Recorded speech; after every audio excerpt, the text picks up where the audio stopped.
அனைவருக்கும் வணக்கம். எல்லாம் எப்படி இருக்கீங்க?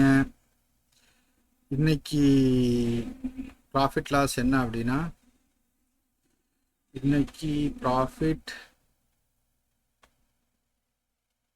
1700.25. இன்னைக்கு லாபம் 1700.25. இன்னைக்கு வீடியோ அவ்வளோதான். ஆனால் ஃபெட்டில், அதாவது அமெரிக்காவில் வந்து இன்ட்ரெஸ்ட் ரேட்லாம் குறைக்கிறதா அறிவிச்சிருக்காங்க. அதனால் என்னென்ன லாபம் என்னென்ன நஷ்டம் நம்ம இந்தியன் ஸ்டாக் மார்க்கெட்டுங்கிறத அடுத்த வீடியோவில் சொல்கிறேன். அப்புறம் விட்டதை பிடிக்கணும் அப்படின்னு சூதுலலாம் சொல்லுவாங்க, அது ஷேர் மார்க்கெட்டில் ஆகுமா ஆகாதா என்ன விஷயங்கிறத அடுத்த வீடியோவில் சொல்கிறேன். இந்த வீடியோ எவ்வளோ ப்ராஃபிட்டுங்கிறது தான், அது 1700 இன்னைக்கு ப்ராஃபிட்டு. அடுத்த வீடியோவில் பார்ப்போம்.